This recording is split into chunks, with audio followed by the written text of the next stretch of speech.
ஒரு காலத்தில் எனக்கு யாரையுமே பார்த்து பேச தோணாது. எனக்கு ஓவர் திங்கிங்காக இருக்கும், ஆன்சைட்டி இருக்கும், பேசவே முடியாது, வாய் கொளரும்.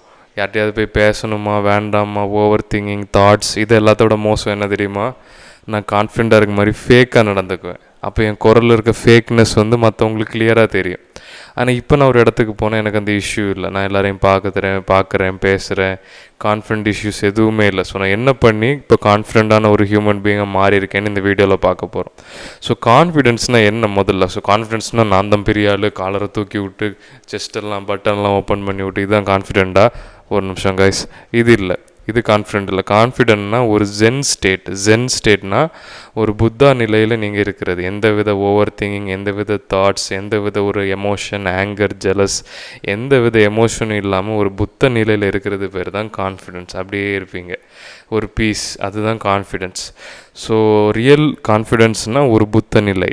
பொய்யான கான்ஃபிடென்ஸ்னால் நான் தான் பெரிய ஆள், இவனோட நான் பெரிய ஆள், அவனோட நான் பெரிய ஆள், அப்படி நீங்களே உங்களை பெருசாக நினைக்கிறது வந்து அரகண்ட். இப்போ எக்ஸாம்பிளுக்கு ஒரு ஆண்ட்ரூ டேட் வந்து நிறைய யூஸ்ஃபுல்லான விஷயங்கள் சொல்லியிருக்காரு.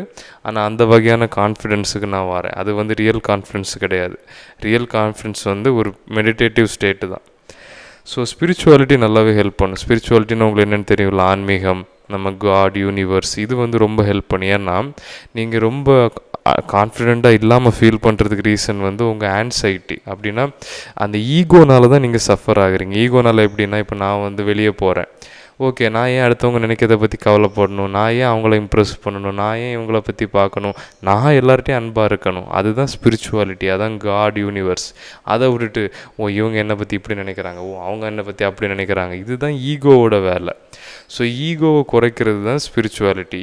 நீங்கள் வந்து இப்போ நான் ஜான், இதுதான் என்னோட ஒரு சென்ஸ் ஆஃப் செல்ஃப். ஆனால் உண்மையிலே நான் யார்? இந்த யூனிவர்ஸ், கான்ஷியஸ். இதை புரிஞ்சுக்க ரொம்ப கஷ்டம். ஸோ அது எல்லாமே ஒன்று, அப்படி எல்லாமே ஒரே கான்ஷியஸ். ஸோ வந்து நீங்கள் வந்து கான்ஷியஸ் ஆக ஆக ஆக உங்களுக்கு வந்து நீங்களும் யூனிவர்ஸும் வேறு இல்லை, எல்லாமே ஒன்று தான் தெரிஞ்சிடும். அப்போ உங்களுக்கு அந்த கான்ஃபிடென்ஸ் இஷ்யூவே இருக்காது. மெடிடேஷன் பண்ணுறீங்க, அப்போ நீங்கள் ரியலைஸ் பண்ணுறீங்க, நீங்கள் தான் காட், யூனிவர்ஸ், நீங்கள் ரியலைஸ் பண்ணுறீங்க. ஸோ இது வந்து ரொம்ப ரொம்ப ஸ்பிரிச்சுவலான ஒன்று. ஒரு நிமிஷம் guys. Okay, anyway back to the video. ஏதோ வந்த மாதிரி சவுண்டு கேட்டு. ஸோ இப்போ உங்களுக்கு புரிஞ்சிருக்குன்னு நினைக்கிறேன் கான்ஃபிடென்ஸ்னால் என்ன, அரகன்ஸ்னால் என்ன. அரகன்ஸ்னால் வந்து நம்ம வந்து வெளிப்புறமான கான்ஃபிடென்ட், அது வந்து ஒரு ஏமாத்துற மாதிரின்னு வச்சுக்கலாம். பெரிய காரு, பெரிய பங்களா, ஓகே, இதெல்லாம் ஓகே, எதுவும் நான் தப்பு சொல்லலை. ஆனால் அதனால உங்கள் கான்ஃபிடென்ஸ் இருக்குன்னா அப்போ அது போயிட்டால் உங்கள் கான்ஃபிடென்ஸும் போயிடும். உண்மையான கான்ஃபிடென்ஸ் வந்து உள்நிலை, ஒரு இன்னர் ஸ்டேட், ஒரு ஆறு மாதிரி, ஒரு தண்ணி மாதிரி ஒரு நிலைன்னு வச்சுக்கோங்க, ஒரு காமான ஸ்டேட், அதான் கான்ஃபிடென்ஸ். ஸோ எப்படி அதை அடையலாம்? ஃபஸ்ட்டு எனர்ஜினா, இப்போ எக்ஸாம்பிளுக்கு நீங்கள் ரோட்டில் நடந்து போகிறீங்க, உங்களோட இன்ட்யூஷனை கொஞ்சம் யூஸ் பண்ணுங்கள், உங்களோட உள்ளுணர்வை. ஒரு ஆள் அவங்க முகத்தை பார்க்குறீங்க, அவங்க முகத்தை பார்த்தாலே உங்களுக்கு ஓரளவு தெரிஞ்சிருவோம், இவங்க நல்ல ஒரு எமோஷனில் இருக்காங்களா, ஹாப்பியாக இருக்காங்களா, சேடாக இருக்காங்களா, ரொம்ப ஒரு கான்ஃபிடெண்ட்டாக இருக்காங்களா. ஸோ அதுலேயே உங்களுக்கு ஓரளவுக்கு தெரிஞ்சிடும் இவங்க லைஃப் எப்படி இருக்குன்னு. ஸோ அகத்தின் அழகு முகத்தில் தெரியும். Face is the index of the mind, eyes are the windows to the soul, இப்படி நிறைய உண்டு. ஸோ ஒரு ஆட்கள் முகத்தை பார்த்தாலே நம்ம ஓரளவுக்கு தெரிஞ்சுக்கலாம் இவங்க லைஃப்பில் என்ன இருக்குன்னு. அது நீங்கள் ஸ்டார்டிங்கில் தெரிஞ்சுக்க கஷ்டம், போக போக நீங்கள் மெடிடேட் பண்ணுறீங்க, நிறைய ஸ்பிரிச்சுவல் ஒர்க் நிறைய பண்ண ஒரு ஆட்களை பார்த்தாலே உங்களுக்கு தெரிஞ்சிடும். ஸோ அதுதான் இப்போ நீங்கள் உங்களை பற்றி சொல்கிறதுக்குள்ளாடி உங்கள் எனர்ஜி உங்களை காட்டி கொடுத்துரும். எக்ஸாம்பிள், இப்போ நீங்கள் பானோகிராஃபி பார்த்து நான் ஸ்டாப்பாக கையடிச்சிட்ருக்கீங்க, அப்போ ஒருத்தங்க முன்னாடி போய் நிற்கும்போது நீங்கள் ஒரு நான் ஜட்ஜ் பண்ணல, தயவு செஞ்சு உங்களை நீங்கள் ஜட்ஜ் பண்ணிடாதீங்க, ஒரு எக்ஸாம்பிளுக்கு சொல்கிறேன். அப்போ உங்களோட அந்த ஒரு எனர்ஜி, இல்லை நீங்கள் எக்ஸாம்பிளுக்கு யாரையோ வெறுக்கிறீங்க, 24 மணிக்கூறும் ஒரு ஆளை வெறுத்துட்ருக்கீங்க, உலகத்தை வெறுக்கிறீங்க, அது உங்கள் ஃபேஸில் காட்டி கொடுக்கும். ஸோ மைண்ட் எந்த அளவுக்கு பீஸாக இருக்கோ உங்கள் ஃபேஸு, உங்கள் எனர்ஜி, உங்களை சுற்றி இருக்க எனர்ஜி, அடுத்தவங்க உங்க கூட பழகிறது, இதெல்லாம் உண்மை. எனர்ஜிஸ்கிறது வேறு எதுவும் இல்லை. உடம்புல இருக்க எனர்ஜி வந்து நர்வஸ் எனர்ஜின்னு வச்சுக்கோங்க, நம்ம நரம்பு. இப்போ எக்ஸாம்பிளுக்கு நீங்கள் வந்து உங்கள் கால் கட்டை விரல் துண்டாக போகிற மாதிரி கொஞ்சம் நேரம் யோசிச்சிங்கன்னா உண்மையிலே வெட்டி துண்டாக போகிற மாதிரி உங்களுக்கு ஃபீல் ஆகும். இன்னொரு எக்ஸாம்பிள் சொல்கிறேன். நீங்கள் வந்து தூங்கிட்டு இருக்கீங்க, ஒரு கெட்ட கனவு வருது, ஒரு பில்டிங்லேருந்து கீழே விழுற மாதிரி, ஆனால் நீங்கள் ரியல்னு தான் நினைப்பீங்க. ஏன்னா அந்த சென்சேஷன் ஃபீலிங் எல்லாம் ரியலாகவே இருக்கும். அப்புறம் எழும்பி பார்த்த அப்புறம் தான் அப்பாடா இது உண்மை இல்லைன்னு. ஏன்னா உங்கள் நர்வஸ் எனர்ஜிக்கு அவ்வளோ பவர் இருக்குது. நீங்கள் எதை நினைக்கிறீங்களோ, இப்போ எக்ஸாம்பிள் நீங்கள் உங்கள் பிடிச்ச பொண்ணு கூட நீங்கள் அப்படி இப்படின்னு நீங்கள் நினச்சிங்கன்னா அது உங்கள் ஆட்டோமேட்டிக்காகவே உங்களுக்கு உடம்புல செக்ஷுவல் எனர்ஜி இது ஆகுது. கரெக்டு தானே? ஸோ உங்கள் மைண்டுக்கு உங்கள் நர்வஸ் சிஸ்டத்துக்கு நீங்கள் நினைக்கிறதுக்கும் உண்மையாக நடக்கிறதுக்கும் வித்தியாசம் தெரியாது. ஒரு கயிறை பார்த்து நீங்கள் பாம்புன்னு பயந்தீங்கன்னா உங்கள் நர்வஸ் சிஸ்டம் அதை பாம்புன்னு தான் நினைக்கும். அதுதான் அந்த நர்வஸ் எனர்ஜி. ஸோ இப்போ நான் எதுக்கு கான்ஃபிடென்ஸுக்கு சொல்ல வரேன்னா, உங்களோட எனர்ஜி அவ்வளோ முக்கியம். உங்கள் எனர்ஜி எந்த அளவுக்கு க்ளீனாக ப்யூராக நல்லபடியாக இருக்குதோ அடுத்தவங்க உங்கள் கண்ணில் தெரியும். அப்படின்னா நீங்கள் உண்மையிலே கான்ஃபிடெண்ட்டாக இருந்தீங்கன்னா உங்கள் கான்ஃபிடென்ஸ் வெளியே தெரியும். எல்லாமே உண்மை தான். உங்கள் மைண்டில் எந்த வித ஒரு இதுவும் இல்லாட்டி வெளியே இருக்கவங்க பார்த்தா கிளியராக தெரியும். இப்போ நம்ம ஒரு ஆட்களை பார்த்தே முடிவு பண்ணிடலாம், அந்த மாதிரி சொல்லுவாங்கள்ல அந்த மாதிரி. ஆனால் எதையும் ஜட்ஜ் பண்ணதுக்கு இல்லை, ஜஸ்ட் உங்களை பார்த்தாலே நீங்கள் கான்ஃபிடென்ட் ஆளாக இல்லையான்னு நீங்கள் பழகிறது பேசுகிறது உங்கள் டோனாலிட்டி எதையுமே ஏமாற்ற முடியாது. அதான் நான் சொல்ல வரேன். ஒரு ஆட்களை பார்த்தாலே நம்ம தெரிஞ்சுக்கலாம். ஸோ அந்த கான்ஃபிடென்ஸை நீங்கள் உருவாக்குங்க. உங்கள் எனர்ஜியை நல்லபடியாக எனர்ஜி எப்படி பண்ணலான்னா மெடிடேஷன் பண்ணிங்கன்னா உங்களோட மைண்டோட அந்த இது கம்மியாகும். மைண்டு இப்படி இப்படி இப்படி இப்படி போகிறது கொஞ்சம் கம்மியாகும். பாடி என்ன பண்ணலான்னா நல்ல க்ளீனான ஃபுட்ஸ் சாப்பிட்றது, கெட்ட பழக்கங்கள் இல்லாமல் இருக்கிறது, இந்த மாதிரி இருந்தாலே உங்கள் பாடி நல்லபடியாக ஒர்க் அவுட் பண்ணுறது மெயின். ப்யூராக இருங்க. உங்கள் எனர்ஜி ஃபீல்டை ப்யூராக வச்சுக்கோங்க. அப்போ மற்றவங்களுக்கு நீங்கள் ப்யூராக இருக்கிறது ஃபீல் ஆகும். ஃபீல் குட் கான்ஃபிடென்ட் இதுதான். எப்படின்னா இப்போ எக்ஸாம்பிளுக்கு அடிக்கடி வண்டி கிராஸ் ஆகி போகுது. ஸோ இது எப்படின்னா நீங்கள் ஃபீல் குட் கான்ஃபிடென்ட். இப்போ எக்ஸாம்பிளுக்கு நான் தாய்லாந்து போனேன். அப்போ நான் தனியாக தான் போனேன். அப்போ எனக்கு கான்ஃபிடென்ட்டாகவே ஃபீல் ஆகலை. என்னடா இது நம்ம இருக்கிறோம், என்ன ஒரு பொண்ணும் பார்க்கல, யாரும் பேசலை. அப்போ நான் நினச்சேன், ஓகே நம்மளே நமக்கு கான்ஃபிடென்ட் கொண்டு வரலாம் அப்படின்னு. அது எப்படின்னா இது ஒரு சின்ன ஒரு ட்ரிக் மாதிரி. நீங்கள் யோசிச்சுக்கணும், ஓகே நான் கடைசியாக எது பண்ணும்போது கான்ஃபிடென்ட்டாக ஃபீல் ஆனேன், ஓகே நான் யார், நான் ஏன் கான்ஃபிடென்ட்டாக ஃபீல் ஆகணும் அப்படின்னு யோசிச்சு பாருங்கள். எக்ஸாம்பிளுக்கு தாய்லாந்தில் நான் ரோட்டில் நடந்து போயிட்டு இருந்தேன். யாருப்பா இவங்க ஸ்கூட்டியில் போயிட்டுருக்காங்க. ஸோ தாய்லாந்தில் நான் நடந்து போயிட்டு இருந்தேன் தெருவில். அப்போ நான் யோசிச்சு பார்த்தேன், நான் எவ்வளோ பெரிய ஆள் இல்லை, நான் பண்ண அச்சீவ்மெண்ட்லாம் ஓகே நான் கிக் பாக்ஸிங் கிட்ட சொல்ல போனால் நான் பெரிய ஆள் அந்த மாதிரி தான் யோசிச்சு பார்த்தேன். ஏன்னா எனக்கு அப்போ கான்ஃபிடன்ஸ் கொஞ்சம் தேவைப்பட்டுச்சு. ஏன்னா நான் ஒரு வெளிநாட்டில் இருக்கேன், நிறைய பேர்கிட்ட பேசணும் பழகணும். இது யூஸ்ஃபுல்லாக இருந்துச்சு. அதனால் சொல்கிறேன், நான் ஒரு பாக்ஸர், நான் எவ்வளோ ட்ரெயின் பண்ணுறேன், நான் ஒரு கிக் பாக்ஸர், நான் என்னோடய ட்ரைனிங் அதிகமாக பண்ணுறேன், நான் எவ்வளோ பெரிய ஆள், மெடல்லாம் அடிச்சிருக்கேன். இப்படி ஒரு 2 நிமிஷம் யோசிச்ச அப்புறமே எனக்கு ஆட்டோமேட்டிக்காக கான்ஃபிடென்ட்டாக ஃபீல் ஆக ஆரம்பிச்சிட்டு. இது ஒரு வகையாக ஹெல்ப் பண்ணும். இப்போ நம்ம யாருன்னு நம்ம யோசிச்சு பார்த்தோன்னா நம்ம அடிக்கடி நம்ம பண்ணுற தப்பு என்னென்னா நம்ம யாருன்னே நம்ம மறந்துடுவோம். அது ஒரு வகையில் ஸ்பிரிச்சுவாலிட்டியில் பார்த்தா நல்லது. நம்ம எல்லாத்தையும் மறக்கணும். சிவன்கிறது நத்திங்னு அர்த்தம். அந்த மாதிரி நம்ம ஒன்றுமே இல்லை, அதுதான் ஸ்பிரிச்சுவாலிட்டி. அது வேறு. இப்போ நான் 2வது வாரேன். கான்ஃபிடென்ட்டாக ஃபீல் ஆகணுன்னா நீங்கள் பண்ண அச்சீவ்மெண்ட் நீங்கள் இதெல்லாம் கொஞ்சம் யோசிச்சு பார்த்தீங்கன்னாலே குட்டாக ஃபீல் பண்ணுவீங்க. அதே கான்ஃபிடென்ட்டோடு நீங்கள் உலகத்துக்கு போனீங்கன்னா பெட்டராக ஃபீல் பண்ணுவீங்க. ஸோ இந்த டிப் என்னதுன்னா, உங்கள் மைண்டு ஒரு மிரர் மாதிரி. உள்ளே என்ன இருக்குதோ அதுதான் வெளியே. எல்லாமே மாயா, எல்லாமே இல்யூஷன். உங்கள் மைண்டு என்ன உண்மை நம்புதோ அதான் ரியாலிட்டியில். ஸோ நீங்கள் குட்டாக உள்ளே ஃபீல் பண்ணிங்கன்னா வெளியும் குட்டாக தான் இருக்கும். அவ்வளோதான். So things you can do to level up confidence. So கான்ஃபிடென்ட்டை லெவலப் பண்ணுறதுக்கு இந்த ஸ்கில்லை நீங்கள் எப்படி லெவலப் பண்ணலான்னு நான் சொல்ல போகிறேன். ஸோ மைண்டுக்கும் மவுத்துக்கும் ஃபில்டர் வைக்காதீங்க. ஸோ உங்கள் வாய்க்கும் உங்கள் மனசுக்கும் எந்த வித ஒரு ஃபில்டர் பண்ணாதீங்க. மனசில் என்ன தோணுதோ அதை வெளியே பேசுங்க. குழந்தைகளாக இருங்க. ஸோ நீங்கள் குழந்தையாக இருந்தால் தான் கடவுளோட ராஜ்யத்தில் வரவேற்கப்படுவீங்கன்னு பைபிள்லேயே சொல்லியிருக்காங்க. ஸோ எவ்வளோ முக்கியம்னு பாருங்கள். ஸோ நீங்கள் ஹாப்பியாக பீஸ்ஃபுல்லாக இருக்கணும்னா உங்கள் மனசுக்கும் வாய்க்கும் ஒரு ஃபில்டரே இருக்கக்கூடாது. அதுக்குன்னு தப்பாக பேசணும்னு நான் சொல்லலை. நல்லது பேசுங்க, நல்லதே பண்ணுங்கள். ஆனால் மனசில் இருக்கிறது அப்படியே வெளியே சொல்லுங்கள். ஒரு வேளை மோசமாக இருந்தால் கூட நீங்கள் ஒன்றும் நினைக்காதீங்க, ஆனால் என் மனசில் இப்படி தோணுது, இல்லை நான் இதை தான் சொல்லணும் அப்படின்னு சொல்லிடுங்க. மனசுக்கும் வாய்க்கும் எந்த அளவுக்கு ஒரு கேப் இல்லாமல் இருக்கும் அந்தளவுக்கு நீங்கள் நிம்மதியாக இருக்கலாம். நல்லா யோசிச்சு பாருங்கள். Next complement other people. எப்படின்னா நீங்கள் அடுத்தவங்களை காம்ப்ளிமெண்ட் பண்ணிங்கன்னா உங்களுக்கு ஒரு பூஸ்ட்டு கிடைக்கும். எக்ஸாம்பிளுக்கு இப்போ ரோட்டில் ஒருத்தங்க நடந்து போகிறாங்க. இதை நான் அடிக்கடி பண்ணுவேன். யாராவது ஃபிட்டாக இருக்காங்கன்னு வச்சுக்கோங்க. இப்போ உங்களை மாதிரி ஒரு ஆள் செல்ஃப் இம்ப்ரூவ்மெண்ட்டில் இருக்க மாதிரி உங்களுக்கு தோணுது. அவங்க ஃபிட்டாக இருக்கிறாங்கன்னா, பிரதர் நீங்கள் நல்லா ஃபிட்டாக இருக்கிறீங்க அப்படின்னு உடனே அவங்க ஓ தேங்க்யூ பிரதர் அப்படின்னு அவங்க கண்ணில் அவ்வளோ அவ்வளோ ஒரு இது இருக்கும், யாருமே அவங்கள சொன்னது இல்லாத மாதிரி. ஸோ அவங்கள நீங்கள் பூஸ்ட் பண்ணும்போது அது உங்களை பூஸ்ட் பண்ணும். அது எப்படின்னு எனக்கு சொல்ல தெரியல. ஆனால் நீங்கள் யாரையாவது காம்ப்ளிமெண்ட் பண்ணுறீங்கன்னா உங்களுக்கு அது பாசிட்டிவாக இருக்கும், உங்களுக்கு அந்த எனர்ஜி ஃபீலாக இருக்கும். நீங்கள் நாள் முழுக்க அதே எனர்ஜியோட நீங்கள் போகலாம். இது எப்படின்னா அடுத்தவங்களை நீங்கள் தூக்குறீங்க, உங்களையும் நீங்கள் சேர்த்து தூக்குற மாதிரி, ஒரு பூஸ்ட் பண்ணுற மாதிரி. தூக்குறீங்கன்னா அப்லிஃப்ட் பண்ணுறீங்க அந்த மாதிரி. நெக்ஸ்ட் என்ன பண்ணுறீங்கன்னா, நீங்கள் வந்து உங்களோட வெளிப்புற இதெல்லாம் கொஞ்சம் ஹெல்ப் பண்ணும், அவுட்டர் அப்பியரன்ஸ் கொஞ்சம் ஹெல்ப் பண்ணும். ஆனால் அதிலேயே மூழ்கிடக்கூடாது. ஒரு காலத்தில் நான் அதை மட்டும்தான் பண்ணேன். நிறைய சேனல்ஸ் இருந்துச்சு, செல்ஃப் இம்ப்ரூவ்மெண்ட் சேனல்ஸ். ஆனால் செல்ஃப் இம்ப்ரூவ்மெண்ட்டே இல்லை, வெறும் க்ரூமிங் சேனல்ஸ் தான். ஸோ நீங்கள் என்ன பண்ணலான்னா, இது வந்து ஜஸ்ட் ஒரு சைடு தான், இது வந்து மெயின் கிடையாது, side. Skin care, dress iron பண்ணுறது, க்ரூமிங்னால் முடி வெட்டுறது, இந்த தாடியெல்லாம் கரெக்டாக வச்சுருக்கிறது, இதெல்லாம் நீங்கள் மூக்கில் முடி வெட்டுறது இது ரொம்ப முக்கியம். ஸோ இதெல்லாம் நீங்கள் பண்ணாலே ஓரளவுக்கு க்ளீனாக ஃப்ரெஷ்ஷாக இருப்பீங்க. இந்த கான்ஃபிடென்ஸும் உள்ளுக்குள்ளே கான்ஃபிடென்ஸை ரிஃப்ளெக்ட் பண்ணும். ட்ரூ கான்ஃபிடென்ஸ் இங்கே தான் இருக்குது, ஆனாலும் இது ஹெல்ப் பண்ணும். நெக்ஸ்ட்டு பாடி லாங்குவேஜ் ரொம்ப முக்கியம். எதுவுமே இல்லாட்டா கூட பாடி லாங்குவேஜ் வச்சு நீங்கள் கான்ஃபிடென்ட்டாக இருந்தால், எக்ஸாம்பிளுக்கு நேராக நிற்கணும், செஸ்ட்டு அதுக்குன்னு இப்படி கிடையாது, ஓரளவுக்கு செஸ்ட்டு பாஸ்டர். இது வந்து உங்கள் பாடி லாங்குவேஜ் வந்து வெறும் கான்ஃபிடென்ஸ் மட்டும் இல்லை, உங்களோட ஹெல்த்துக்கு நல்லது. இப்போ நீங்கள் இப்படி குனிஞ்சிருக்கீங்கன்னு வச்சுக்கோங்க, சாரி கைஸ், குனிஞ்சிருக்கீங்க, இது உங்கள் உடம்புக்கு நல்லது கிடையாது, ப்ரீத்திங்க்கு நல்லது கிடையாது. முதுகு ஸ்ட்ரெயிட்டாக, ஸ்பைன் ஸ்ட்ரெயிட்டாக இருக்கிறது தான் உங்கள் ஹெல்த்துக்குமே நல்லது. இப்போ ஒரு அனிமல் வந்து ஒரு நடக்கிறது கரெக்டான ஒரு பாஸ்டர் இருக்கலாம், அந்த மாதிரி நீங்கள் முதுகு நேராக வச்சுட்டு உட்கார்றது நிற்கிறது தான் ரொம்ப நல்லது. ஆனால் சேரில் ரொம்ப நேரம் உட்கார்றது நல்லது இல்லை. இதை பற்றி நெட்டில் நீங்கள் யூடியூப்பில் பாருங்கள். சேரில் sitting is the new smoking. நீங்கள் தரையில் உட்கார்றது நல்லது, படுத்திருக்கிறது நல்லது.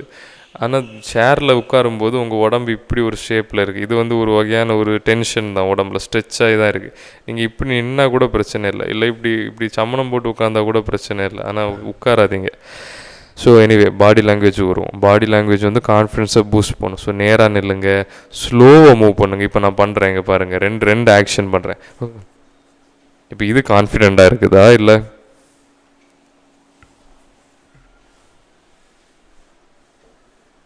இது கான்ஃபிடெண்ட்டாக இருக்குதா? ஸோ நான் என்னோடய பாயிண்ட் என்னென்னா, நீங்கள் ஸ்லோவாக மூவ் பண்ணிங்கன்னா நீங்கள் கான்ஃபிடெண்ட்டாக அப்பியர் ஆவீங்க. ஒன்றும் வேண்டாம், ஜேம்ஸ் பாண்டு படத்தை பாருங்கள். ஜேம்ஸ் பாண்டு எப்படி மூவ் பண்ணுவார் தெரியுமா? பேசுனது கூட கண்ணை பார்த்து தான் அப்படியே பேசுவார். அப்புறம் பேசி முடிச்சுட்டு தான் ஸ்லோவாக திரும்புவார். ஸோ இதெல்லாம் வந்து ஹாலிவுட் மூவிஸில் யூஸ் பண்ணுறதுக்கு, அவங்கள கான்ஃபிடெண்ட்டாக காட்டுறதுக்கு. ஸோ நீங்கள் கூட உங்கள் லைஃப்பில் யூஸ் பண்ணலாம். நான் இப்போ ரொம்ப யூஸ் பண்ணுறது இல்லை, ஆனால் எப்போவுமே மூவ்மெண்ட் வந்து கொஞ்சம் ஸ்லோவாக தான் இருக்கும். அது அடுத்தவங்கள்ட்ட நம்மளை பார்க்க கான்ஃபிடெண்ட்டாக காட்டும். ஸ்லோவாக மூவ் பண்ணுங்கள், ஸ்ட்ரெயிட்டாக நில்லுங்க. வேறு என்னது, எல்லாரையும் நேராகவே பாருங்கள். ஒரு இன்னொரு டிப் சொல்கிறேன், இதை நீங்கள் ட்ரை பண்ணி பாருங்கள். நீங்கள் வாழ்க்கை ஃபுல்லாகவே உங்களோட கண் பார்வை இருக்குல்ல, இதுலேயே வைங்க, இந்த கண்ணுக்கு நேராகவே வைங்க. அப்படி நீங்கள் வச்சிங்கன்னா நீங்கள் கான்ஃபிடெண்ட்டாக தான் இருப்பீங்க. ஒரு சிங்கத்தை பாருங்கள், சிங்கம் வந்து இப்படி நேராக தான் பார்க்கும். அதே இது வேறு ஏதாவது சின்ன அனிமல்ஸ் வந்து தரையை தான் இப்படி பார்த்துட்ருக்கு. இப்போ நான் ரெண்டு ஆக்ஷன் பண்ணுறேன். மறுபடியும் நான் இப்போ பார்க்க கான்ஃபிடெண்ட்டாக இருக்கேன்னா, இல்லாட்டி இப்போ பார்க்க கான்ஃபிடெண்ட்டாக இருக்கேன். உங்களுக்கு வித்தியாசம் தெரியுதில்ல? அதனால் குனிஞ்சு பார்க்காதீங்க. ஒரு ஆள் கூட நீங்கள் ஐ கான்டாக்ட் வச்சா கூட அவங்க பார்த்துட்டு இருந்தாங்கன்னா ஜஸ்ட் இப்படி திரும்ப. நிறைய பேர் பண்ணுற தப்பு, யாராவது பார்க்குறாங்கன்னா இதுதான் ஒஸ்ட்டு மிஸ்டேக்னா, இப்போ உங்களை வந்து சப்மிசிவாக காட்டும். நீங்கள் ஒரு ஆள் உங்களை இது வந்து செல்ஃப் இம்ப்ரூவ்மெண்ட், ஸ்பிரிச்சுவாலிட்டி இல்லை, நான் சொல்கிறேன். ரெண்டுக்கும் வித்தியாசம் இருக்குது. அதான் நான் அடிக்கடி திருப்பி சொல்கிறேன். ரெண்டும் கொஞ்சம் டிஃப்ரெண்ட். ஸ்பிரிச்சுவாலிட்டினா நீங்கள் வந்து காடோட போகிறது, செல்ஃப் இம்ப்ரூவ்மெண்ட்னா இப்போ நீங்கள் நார்மல் ஒரு ஹியூமன் பீயிங், அதை இம்ப்ரூவ் பண்ணுறது, அதுதான். ஸோ ஒரு ஆள் உங்கள் கண்ணை பார்க்குறாங்கன்னா நீங்கள் வந்து ஒன்று சிரிக்கலாம், இல்லை சும்மா பார்க்கலாம், இல்லை உங்களை ஒன்று தோணுன்னா சைடில் பார்க்கலாம், நேராக பாரு, சைடில் பாரு, அந்த மாதிரி நீங்கள் வந்து குனிஞ்சு பார்க்காதீங்க. குனிஞ்சு பார்க்குறது வந்து உங்களை சப்மிசிவ் பாடி லாங்குவேஜ். சப்மிசிவ்னால் நீங்கள் விட்டு கொடுக்குற மாதிரி. விட்டு கொடுக்குற தப்பு இல்லை, ஆனால் கான்ஃபிடென்ஸை பற்றி நம்ம இப்போ பேசிகிட்ருக்கோம். அதனால் பில்ட் அன் அஸ்தட்டிக் ஃபிசிக். உங்களால் உங்கள் பாடியவே கண்ட்ரோல் பண்ண முடியாட்டி நீங்கள் எதை கண்ட்ரோல் பண்ணுவீங்க? நான் திருப்பி சொல்கிறேன், உங்களால் உங்கள் பாடியை வந்து ஃபிட்டாக கொண்டு வர எல்லாராலையும் முடியும். ஆனால் உங்களால் கொண்டு வர முடியாட்டி உங்கள் லைஃப்பில் நீங்கள் எதை கண்ட்ரோல் பண்ணுவீங்க? Just an open question. So நீங்கள் உங்கள் பாடியை பில்ட் பண்ணுங்கள். அது ஜஸ்ட்டு வந்து ஒரு வெளி அப்பியரன்ஸ் அஸ்தட்டிக் பாடி மட்டும் கிடையாது, உங்கள் மைண்டை கான்ஃபிடெண்ட் ஆகும். மைண்டை கான்ஃபிடெண்ட் ஆகுன்னா நீங்கள் மொத்தமாகவே கான்ஃபிடெண்ட் ஆவீங்க. நெக்ஸ்ட்டு மெடிடேஷன் தியானம் பண்ணால் உங்களோட கேள்விகளுக்கு பதில் கிடைக்காது, உங்கள் கேள்விகள் அமைதியாயிரும். உங்களுக்கு meditation doesn't give you answers, it silence the question. So நீங்கள் மெடிடேட் பண்ண இந்த ஆன்சைட்டி, ஓவர் திங்கிங் இதெல்லாம் வந்து ரொம்ப குறைஞ்சிரும். அப்போ நீங்கள் ப்ரெசண்ட்டாக இருக்கலாம். ஸோ கான்ஃபிடென்ஸுக்கு மெயினான ஒரு விஷயம் ப்ரெசன்ஸ். அதாவது நீங்கள் ஒரு ஆள்கிட்ட பேசுகிறீங்கன்னா அவங்கள்ட்ட அந்த நேரம் அங்கேருந்து அவங்ககிட்ட மட்டும்தான் நீங்கள் பேசுகிறீங்க. நீங்கள் அதை விட்டுட்டு அன்னைக்கு அப்படி நடந்து, இது இன்னைக்கு இப்படி நடந்து, இவங்க எதாவது யோசிக்கிறாங்க, இவங்க நம்மளை அப்படி நம்ம ஒழுங்காக தான் இதெல்லாம் தாட்ஸ். இதெல்லாம் விட்டுட்டு அவங்க என்ன சொல்கிறாங்கன்னு டீப்பாக கேளுங்க. அப்படி அவங்க சொல்லும்போது அவங்களுக்காண்டி அங்கேருந்து கேளுங்க. இன்னொரு விஷயம், உங்களுக்கு அவங்கள பேச உண்மையிலே விருப்பம் இல்லாட்டி விட்டுருங்க. 90% அப்படி நடக்காது. இருந்தாலும் மோஸ்ட் ஆஃப் த ஒரு நிமிஷம் கைஸ். ஓகே கைஸ், அடுத்த டிப் என்னென்னா 4 லிட்டர் தண்ணி குடிங்க. இப்போ நீங்கள் தண்ணி குடிக்காட்டாலுமே உங்களுக்கு கான்ஃபிடென்ஸ் கொஞ்சம் இதாகும். அது எப்படி நான் சொல்கிறேன், தண்ணி குடிக்காட்டி ஒரு மாதிரி டீஹைட்ரேட்டாகவே ஃபீல் ஆவீங்க. அது ஒரு வகையான ஒரு சர்வைவல் இதில் உங்களை போட்டுரும். அப்போ நீங்கள் பீஸில் இருக்க முடியாது. நான் ரீசெண்டாக தான் நோட் பண்ணேன். நீங்கள் ஒழுங்காக தண்ணி குடித்தாலே உங்களுக்கு கொஞ்சம் கான்ஃபிடன்ஸ் இருக்கும். ட்ரை பண்ணி பாருங்கள். ஒரு நாளைக்கு 4 லிட்டர் தண்ணி குடிங்க.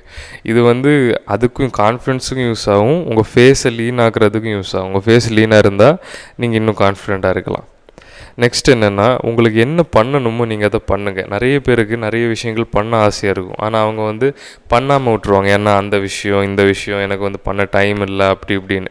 ஸோ உங்களுக்கு எதாவது பண்ணணும்னு ஆசையாக இருக்குது, ஆனால் நீங்கள் அதை பண்ணாமல் தள்ளி போட்டுகிட்டே இருக்கீங்கன்னா இது கூட உங்கள் கான்ஃபிடென்ஸ்னு இருக்கும். எக்ஸாம்பிளுக்கு இப்போ அந்த யூடியூப் சேனலில் யூடியூப் வீடியோ அப்லோட் பண்ணணுன்னு யோசிச்சுட்டே இருந்தேன், ஆனால் பண்ணாதனால எனக்கு ஏதோ ஒன்று மிஸ் ஆகிற மாதிரியே ஃபீல் ஆச்சு. இப்போ நான் அதை அப்லோட் பண்ணும்போது எனக்கு இன்னுமே நல்லா ஃபீல் ஆகுது. நான் கான்ஃபிடென்ஸை விட நல்லா ஃபீல் ஆகுது. நீங்கள் நல்லா ஃபீல் ஆகுறது தான் கான்ஃபிடென்ட்.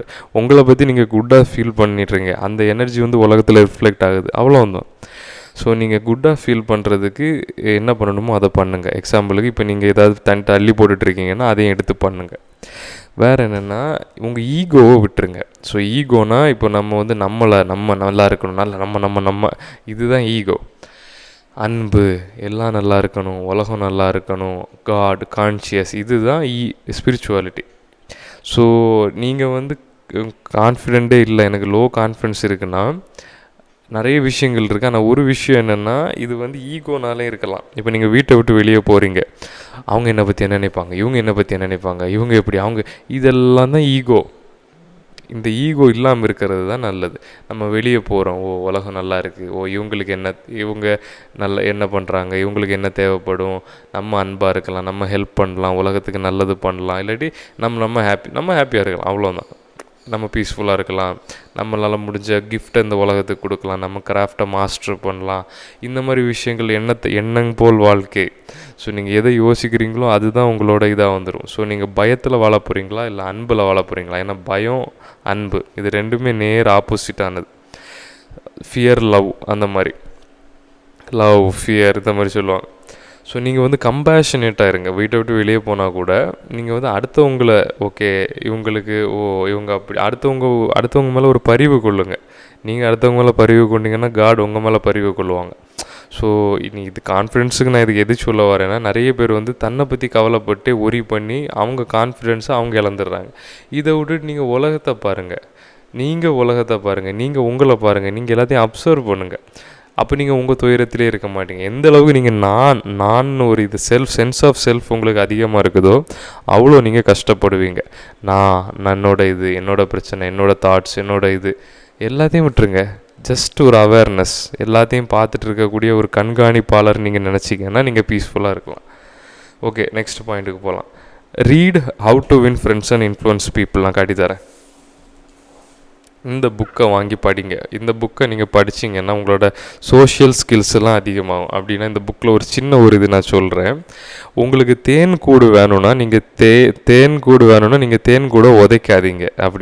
உங்களுக்கு தேன் வேணும்னா நீங்கள் தேன் கூட உதைக்காதீங்க. அப்படின்னா உங்களுக்கு மனுஷங்கள்டிருந்து நல்ல பெனிஃபிட் வேணும்னா நீங்கள் மனுஷங்களே உதச்சி தள்ளிடாதீங்க அப்படின்னு. ரொம்ப சிம்பிளாக சொல்ல போனால், உங்களோட ஈகோ நீங்கள் கொஞ்சம் இறக்குனீங்கன்னா நீங்கள் எல்லோரும் உங்கள சூப்பராக நினச்சிக்குவாங்க. எக்ஸாம்பிளுக்கு இப்போ உங்கள் ஈகோ அந்த நேரம் அந்த இடத்துல உங்களால் விட்டு கொடுத்து போக முடிஞ்சுன்னா நீங்கள் தான் பெரியார். எக்ஸாம்பிளுக்கு எப்படின்னா, நீங்கள் நினைக்கிறத அவங்கள வச்சு உங்களால் பண்ண வைக்க முடியும். எக்ஸாம்பிளுக்கு இப்போ நிறைய பேர் வந்து ஆர்கியூ பண்ணுறாங்க. அப்போ வந்து ஆர்கியூ பண்ணும்போது 2 பேருமே நான் சொல்கிறது தான் கரெக்டு, இங்கே பாரு இது இப்படி அப்படின்னே பேசுவாங்க. யாருமே அடுத்த ஆள் என்ன சொல்ல வராங்கன்னு கேட்க மாட்டாங்க. எக்ஸாம்பிளுக்கு இப்போ ஒரு ஆள் உங்களை குறை சொல்கிறாங்கன்னா நீங்கள் வந்து அவன் சொல்கிறது தப்பாக தான் இருக்கும் அப்படின்னு பார்க்குறீங்க. ஆனால் இந்த புக்கோட ஆத்தர் என்ன சொல்ல வர்றாருன்னா, ஒருத்தவங்க உங்களை குறை சொல்ல வராங்கன்னா அவங்களுக்கு நீங்கள் தேங்க்ஃபுல்லாக இருந்து அவங்க உங்களுக்கு எதையோ ஹெல்ப் பண்ண வராங்கன்னு நினச்சிக்கோங்க. நினச்சிட்டு அவங்க சொல்ல வர்றதை கேளுங்க. பாருங்கள் எவ்வளோ அழகாக சொல்லியிருக்காருன்னு. ஒரு ஆள் உங்களை திட்டுறதுக்கோ குறை சொல்கிறதுக்கோ வராங்கன்னா அவங்க வந்து அவங்க டைமை ஒதுக்கி உங்களுக்கு ஹெல்ப் பண்ண வராங்கன்னு நினச்சிக்கோங்க. ஏன்னா ஒரு வகையில் அப்படி தான். இப்போ நீங்களே யாரையா திட்ட போகிறீங்கன்னா ஏன் சும்மாவை திட்ட போவீங்க? அவங்க பண்ணுறது ஏதோ சரியில்லைன்னு நீங்கள் நினைக்கிறீங்க. அப்போ அதை சரி பண்ணுறதுக்கு தான் நீங்கள் சொல்கிறீங்க. அப்படி ஒரு மைண்ட் செட்டை உருவாக்குங்க. அவங்க உங்கள்கிட்ட ஏதாவது சொல்ல வராங்கன்னா நீங்கள் வந்து உங்களை பெட்டர் பண்ணுறது. அப்போ அப்படி குறை சொல்கிறவங்கள்ட்ட நம்ம என்ன பண்ணணும்னா, ஓகே தேங்க்யூ, நீங்கள் சொல்ல எனக்கு புரியுது அப்படின்னு அவங்க சொல்கிறத உண்மையிலே கேளுங்க. அது கேட்குறதுக்கு ஈகோ ரொம்ப கம்மியாக இருக்கணும். அது ஈஸி கிடையாது. ஒரு ஆள் நம்மளை குறை சொன்னாலும் அவங்க சொல்கிறதுல அந்த என்ன சொல்ல வராங்கன்னு கேட்குறது. ஸோ அதுக்கு இந்த புக்கு ரொம்ப ஹெல்ப் பண்ணும். ஒன்று நீங்கள் உங்கள் ஈகோலே இருங்க, இல்லை இந்த புக்கை யூஸ் பண்ணி செல்ஃப் இம்ப்ரூவ்மெண்ட்டில் வாங்க. எனக்குமே ரொம்ப கஷ்டம்தான். ஆனால் இதை யூஸ் பண்ணால் பெனிஃபிட் உங்களுக்கு தான். நீங்கள் ஃப்ரெண்ட்ஸ் அதிகமாக சம்பாதிப்பீங்க. இல்லாட்டி நீங்கள் வந்து கொஞ்சம் கஷ்டம்தான் ஆட்கள் கூட பழகிறது. எல்லாருக்குமே கஷ்டம்தான். ஃபைட் கிளப் படம் பாருங்கள். Next tip. அடுத்த டிப் என்னென்னா, ஃபைட் கிளப்னு ஒரு படம் உண்டு. அந்த படத்தை பாருங்கள். நம்ம கான்ஃபிடென்ஸ், மைண்டு, பீஸ் இதெல்லாம் வந்து எப்படி சொல்ல, செல்ஃப் இம்ப்ரூவ்மெண்ட்னால நமக்கு எதுவுமே கிடைக்காது. செல்ஃப் இம்ப்ரூவ்மெண்ட்னால் இப்போ நீங்கள் வந்து ஹேரை வந்து ஷாம்பு பண்ணுங்கள், கண்டிஷனிங் பண்ணுங்கள், சீ சால்ட் ஸ்ப்ரே யூஸ் பண்ணுங்கள், ப்ளோ ட்ரை பண்ணுங்கள், இது பண்ணுங்கள், அது பண்ணுங்கள், இந்த ஹேர் கட் பண்ணுங்கள், இந்த ட்ரெஸ் பண்ணுங்கள், இவங்கள்ட்ட இந்த இப்படி நடந்துக்கோங்க, இல்லை இந்த கண்ணாடியை வாங்கி யூஸ் பண்ணுங்கள். இதெல்லாம் செல்ஃப் இம்ப்ரூவ்மெண்ட். ஜிம்முக்கு போகிறது கூட இது வரைக்கும் செல்ஃப் இம்ப்ரூவ்மெண்ட்டில் வந்துடுது. செல்ஃப் டிஸ்ட்ரக்ஷன் தான் உண்மையான செல்ஃப் இம்ப்ரூவ்மெண்ட். இப்போது புத்தர் சில அங்கே இருக்கு. இப்போ நான் கையை எடிட். ஸோ புத்தர் சொன்ன மாதிரி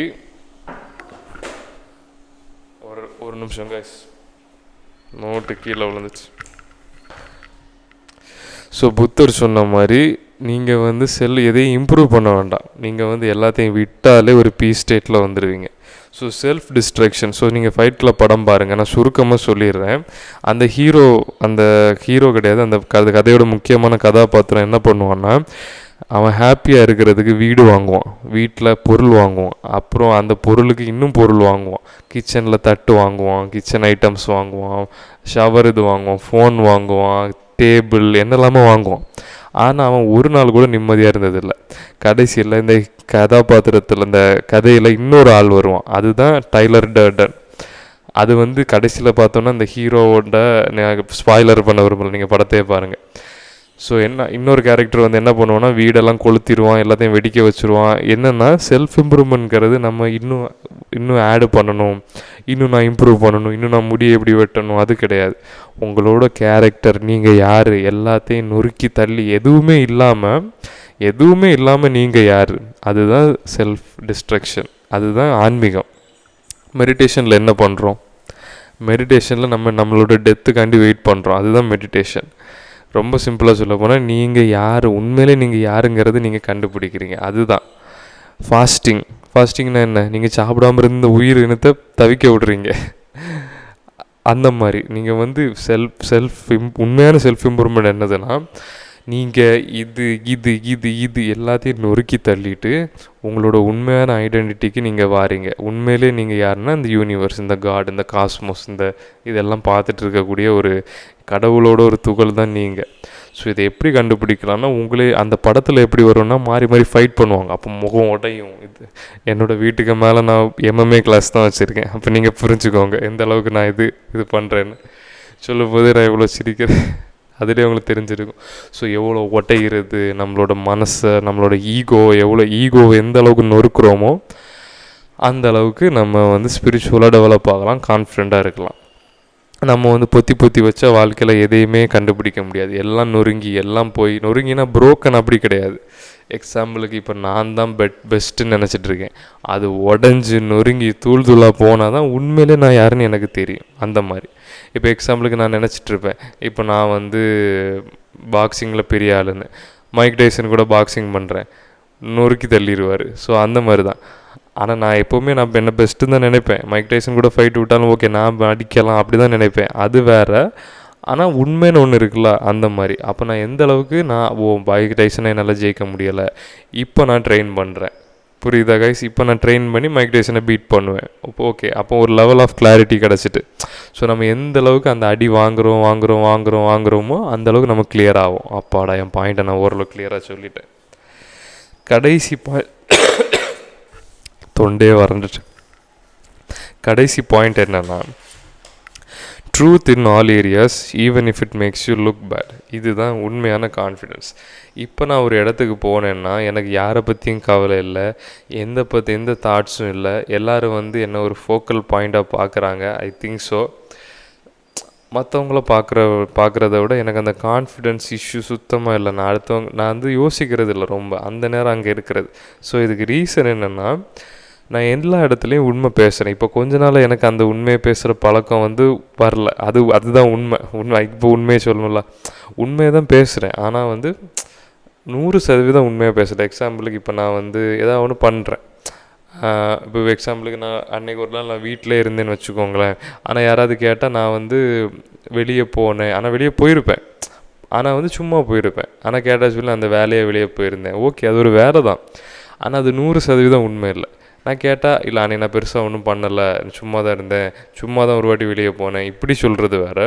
அன்றைக்கி நான் வேலையாக வெளியே போயிருந்தேன். ரெண்டுக்கும் வித்தியாசம் தெரியுது இல்லை? நான் அன்றைக்கி ஒரு வேலையும் பண்ணலை, ஆனாலும் ஒரு சின்ன ஒரு டிஸ்ஆனஸ்டி. அது பொய் கிடையாது, நான் அப்படி சொல்லுவேன். நான் வந்து பொய் சொல்ல மாட்டேன் முடிஞ்ச அளவுக்கு. ஆனால் வந்து உண்மையை மாற்றி சொல்லுவேன். ஆனால் அது பொய் கிடையாது. எக்ஸாம்பிளுக்கு அது இப்போ சொன்னேன்ல, நான் சும்மா வெளியே போயிருப்பேன், ஆனால் நான் மற்றவங்க கேட்டால் நான் வேலையாக போயிருந்தேன்னு சொல்லுவேன். அதையும் மாற்றணும். அது எல்லா வகையிலையும் நீங்கள் எந்த அளவுக்கு உண்மையாக சொல்கிறீங்களோ அந்த அளவுக்கு உங்களை அது ஃப்ரீ ஆகும். ரொம்ப சிம்பிள் எக்ஸாம்பிள்னால், இப்போ வந்து நீங்கள் வந்து ஹெல்த்தியாக சாப்பிடல, அடிக்கடி வெளியே சாப்பிட்றீங்க. ஆனால் மற்றவங்க கேட்டால் நான் ஹெல்த்தியாக தானே சாப்பிட்றேன் அப்படின்னு. ஆனால் நீங்கள் இருந்து யோசிச்சு பார்த்தீங்கன்னா, இல்லை நான் ஒரு வாரத்தில் 3 நாள் வெளியே சாப்பிட்றேன், இது எப்படி ஹெல்த்தியாக இருக்க முடியும்? அப்போ உன் ஃப்ரெண்டு கேட்குறான், டே நீ ஹெல்த்தியாக தான் சாப்பிட்றியா? நான் ஹெல்த்தியாக தான் சாப்பிட்றேன், ஆனால் இந்த வாரம் நான் 3 நாள் வெளியே சாப்பிட்டேன். 3 நாள் வெளியே சாப்பிட்றேன், அப்போ நீ எப்படி ஹெல்த்தியாக சாப்பிட்ற? ஓ ஆமாம்ல அப்படின்னு உங்களுக்கே ஒரு ரியலைசேஷன் ஆகும். நீங்கள் அடுத்தவங்கள்ட்ட உண்மையை பேசுனா தான் உங்கள் உண்மை என்னென்னு உங்களுக்கே தெரிய வரும். நீங்கள் எல்லாத்தையும் பொய் சொல்லிட்டு இருந்தால் உங்கள் உண்மையை நீங்களே கண்டுபிடி, ஏன்னா நீங்களே இதை நம்பிடுவீங்க. அப்போ சின்ன சின்ன விஷயத்தில் கூட அதுக்குன்னு எல்லார்ட்டையும் போய் நான் அந்த பொண்ணுக்கு தப்பு பண்ணிட்டேன், நான் இப்படி பண்ணிட்டேன், நான் வந்து ரொம்ப கெட்டவன், நான் பானோகிராஃபி இப்படி நீங்கள் சொல்ல வேண்டாம். நீங்கள் வந்து பண்ண கெட்ட விஷயத்தெல்லாம் போய் யார்ட்டையும் பாவ மன்னிப்பு கேட்க வேண்டாம். ஆனால் அந்தந்த நேரம் உண்மையை பேசி பழகுங்க. நீங்கள் பேசாமல் இருந்தால் கூட பிரச்சனை இல்லை, ஆனால் பேசுனீங்கன்னா உண்மையை பேசுங்க. ஓஷோ 1 வருஷமாக ஏதோ பேசாமல் இருப்பார். ஓஷோங்கிறது ஒரு ஆன்மீக குரு, ஒரு ஆள். ஸோ நான் என்ன சொல்ல வரேன்னா, நீங்கள் எல்லார்ட்டையும் போய் எல்லாம் சொல்ல வேண்டாம். அது ரொம்ப நல்லது இல்லை, ரொம்ப எஃபெக்டிவ் இல்லை. நான் ஒரு காலத்தில் அந்த தப்பு பண்ணிட்டேன், உண்மையை பேசணுன்னு இருக்கிறதெல்லாம் புலம்பிகிட்டே இருப்பேன். அப்படி இருக்காதீங்க. ஆனால் பேச வேண்டிய நேரத்தில் உண்மையாகவே பேசுங்க. இப்போ நீங்கள் அன்றைக்கி ஒர்க் அவுட் பண்ணலையா, அதையும் ஒத்துக்கோங்க. அப்போ அடுத்த நாள் உங்களை ஒர்க் அவுட் பண்ணதுக்கு ஒரு மோட்டிவேஷன் இருக்கும். ஸோ எல்லா நேரத்துலையும் உண்மையை பேசுங்க. உங்களுக்கு அது ஃப்ரீ ஆயிரும். நைட்டு ஃப்ரீயாக தூங்குவீங்க, ஃப்ரீயாக வாழ்வீங்க, ஃப்ரீயாகவே இருப்பீங்க. நீங்கள் யார்கிட்டையும் எதையும் மறைக்கலை. யார்கிட்டையாவது நீங்கள் மறைச்சிங்கனாலே அதுவே உங்களை ஒரு ஸ்டெப் பேக் ஃபுட்டில் போட்டுரும். ஏன்னா நான் ஏன் இவங்கள்ட்ட போய் சொல்கிறேன், இவங்கள்ட்ட எனக்கு என்ன வேணும், யார்கிட்டேருந்து எனக்கு எதுவுமே வேண்டாம், நான் உண்மையை மட்டும் பேசுகிறேன். இது உங்களுக்கு மட்டும் இல்லை, எனக்கும் சேர்த்து தான் நான் சொல்கிறேன். கொஞ்ச நாளாக நான் வந்து 100% உண்மையாக இல்லை. என்கிட்ட ஒரு கேர்ள் ஃப்ரெண்ட் இருந்தால், அவள்கிட்ட நான் வந்து அவளுக்காண்டி சில விஷயங்களை நான் மாற்றி பேசி எப்படி சொல்ல, சில விஷயங்கள் நான் சொல்லுவேன். ஆனால் என்னால் அதை நிறைவேற்ற முடியாது. ஆனாலும் நான் சொல்லுவேன். ஏன்னா அவன் என்கிட்ட சண்டை போட்டு என்னை விட்டுட்டு போயிடக்கூடாது. இப்போ நான் அவ்வளோ பேசலை, அப்படியே ஒரு இதாக இருக்குது. ரொம்ப சஃபரிங்கில் இருந்தேன், இப்போ பரவாயில்ல. அந்த மாதிரி தான் கைஸ். நமக்கு அந்த நேரம் கஷ்டமாக இருக்கும், ஆனால் ஃப்யூச்சரில் நல்லதாக இருக்கும்னு நம்புகிறேன். இப்போ நான் அதை பற்றி பேசினா ரொம்ப இதாகிடுவேன், அதனால் ரொம்ப எமோஷ்னல் ஆயிடுவேன். ஓகே கைஸ், ஸோ எந்த நேரத்துலையும் உங்களோட உண்மையை நீங்கள் பேசுங்க. வீடு போனால் போட்டு நீங்கள் காட்டில் போய் இப்படி வாழ்ந்துடலாம். உங்களால் மேலே வர முடியும். நிறைய பேர் வந்து அவங்களுக்கு ஒரு தேவையினால தான் போய் சொல்கிறாங்க, எனக்கு இது வேணும் அது வேணும், நான் போய் சொன்னால் என்னால் நிறைய சம்பாதிக்க முடியும். உங்களே நீங்கள் இழந்துட்டு மற்றதை சம்பாதிச்சு எதுக்கு உங்கள் சோலை? ஸோ இது வந்து பைபிள்லேயும் வரும். பைபிளில் ஒரு வாட்டி ஜீசஸ் வந்து பாலைவனம் தான். இப்போ நான் அதிகமாக கிறிஸ்டியன் இதை சொல்கிறேன், இடையில ஹிந்து இதை சொல்லிட்டு இருந்தேன், இப்போ கிறிஸ்டியன், எல்லாமே ஒன்று தான். ஸோ ஜீசஸ் வந்து பாலைவனத்தில் வந்து 40 நாள் சாப்பாடு எதுவும் இல்லாமல் கஷ்டப்படுவார். அப்போ டெவில் சாத்தான் வந்து பாம்பு வடிவத்தில் ஏதோ ஒரு வடிவத்தில் வந்து கேட்கும். பாம்பு வடிவத்தில் வந்து மனித உருவில் வந்து பேய் மாதிரி கேட்கும், ஜீசஸ் இங்கே பாரு, நான் உனக்கு இந்த மொத்த உலகத்தையுமே தாரேன், நீ வந்து என் காலில் விழுந்து என்ன வழிபடு, அந்த மாதிரி என்ன வரும். ஜீசஸ் சொல்லுவார், நான் என் ஆன்மாவே இழந்துட்டு இந்த மொத்த உலகத்தையும் சம்பாதிச்சு என்ன யூஸ்? மொத்த உலகமும் இருக்குது, ஆனால் நான் என்னையே இழந்துடுறேன். அந்த மாதிரி தான் நீங்கள் உங்களே இழந்துட்டு நீங்கள் என்ன சம்பாதிக்க போகிறீங்க? இது எதுக்கு சொல்ல வரேன்னா, நீங்கள் வந்து மற்றவங்கள்ட்ட எனக்கு இது கிடைக்கணும் அது கிடைக்கணும்னு போய் சொல்லிவிட்டு உங்களோட ட்ரூவான ஹானஸ்டியை நீங்கள் இழந்துடுறீங்க. உங்களோட மொத்த பீஸுமே உங்கள் ஹானஸ்டி தான். நீங்கள் ட்ரூத்தாக இருந்தே சம்பாதிக்கலாம். எக்ஸாம்பிளுக்கு நீங்கள் வந்து இப்போ வேலைக்கு போகலை, அதனால் உங்களுக்கு கல்யாணம் ஆகலை, அதுக்கு நீங்கள் போய் சொல்லி கல்யாணம் பண்ணுவீங்களா? அப்படி பண்ணால் அந்த லைஃப் நிம்மதியாக இருக்குமா? இல்லை. நீங்கள் சொல்கிறீங்க எனக்கு வேலை கிடையாது, ஒன்று நீங்கள் அந்த உண்மையை சொல்லிட்டீங்கன்னா நீங்கள் ஃப்ரீ ஆகிட்டீங்க. இனி உங்கள் முடிவு தான், வேலைக்கு போகணுமா இல்லை தியானம் பண்ணி துறவி ஆகணுமா? ஓகே, துறவி ஆகிறது கூட ஒரு நிம்மதியான முடிவு தான். முடிவு உங்கள் கையில். ஆனால் உண்மையை சொல்லி கெட்டு போனவங்க யாரும் இல்லை, உண்மையை சொல்லி நிம்மதியானவங்க தான் நிறைய பேர் இருக்காங்க. ஓகே கைஸ், வீடியோ 30 நிமிஷம், அவ்வளோதான். வீடியோ முடிஞ்சு. இந்த வீடியோவை நீங்கள் வந்து திருப்பி பாருங்கள், கான்ஃபிடென்ஸை இம்ப்ரூவ் பண்ணுங்கள். ஒரு மாதம் கழித்து திருப்பி இந்த வீடியோவில் வந்து கமெண்ட் பண்ணுங்கள் என்னெல்லாம் ஹெல்ப் பண்ணிங்கன்னு. ஓகே கைஸ், சின்ன ஒரு கால் த்ரூ ஆக்ஷன் என்னென்னா, கீழே இருக்க முதல் லிங்க்கில் வந்து நம்ம கம்யூனிட்டி இருக்குது, கிளிக் பண்ணி பாருங்கள். மாதம் 600 தான். இது வந்து என்னோட சொந்த கம்யூனிட்டி. நீங்கள் ஜாயின் பண்ணிங்கன்னா நீங்கள் வந்து உள்ளே இருக்க கோர்ஸ் எல்லாம் அன்லாக் பண்ணலாம். நீங்கள் வந்து வாரத்துக்கு 2 வாட்டி என்கிட்ட டேரெக்டாகவே குரூப் கால், வீடியோ காலில் எனக்கு உங்கள் லைஃப்பில் போகிற ஏதாவது டவுட்டு நீங்கள் டேரெக்டாகவே என்கிட்ட கேட்கலாம். உங்களை மாதிரி மற்ற மென் வந்து இந்த கம்யூனிட்டியில் அதிகமாகவே இருக்காங்க. ஸோ உடனே அந்த லிங்கை கிளிக் பண்ணி ஜாயின் பண்ணுங்கள். நான் லாஸ்ட் வீடியோ சொன்ன மாதிரி தான், நான் உங்கள்கிட்ட எதுவுமே கேட்டதில்லை, சப்ஸ்கிரைப் கூட கேட்டதில்லை. இது என்னோடய மொத்த ஒர்க்கையுமே நான் இந்த கோர்ஸ் கம்யூனிட்டிக்குள்ளே போட்டுட்டு இருக்கிறேன். கிளிக் பண்ணி இது வரையும் போடலை, உண்மையை சொல்ல போனேன். இப்போவுமே நான் உண்மையை சொல்லி ஆரம்பிக்கணும்ல. ஆல்ரெடி இருந்த கோர்ஸை தான் நான் என்னவோ பண்ணியிருக்கேன். இன்னும் அதை ஆட் பண்ணி நான் இப்போது இந்த வீடியோ வரவுமே அநேகமாக நான் பண்ணிடுவேன். ஸோ கிளிக் பண்ணி ஜாயின் பண்ணுங்கள். என்னோடய சொந்த கம்யூனிட்டி உள்ளே போய் பாருங்கள். நீங்கள் என்னெல்லாமோ செலவு பண்ணுறீங்க. இது வந்து டெய்லி 20 ரூபா தான். 20 ரூபானா மாதம் 600 ரூபா. ஸோ நீங்கள் கிளிக் பண்ணி ஜாயின் பண்ணுங்கள். உங்களை நான் உள்ளே பார்க்குறேன். Thank you guys.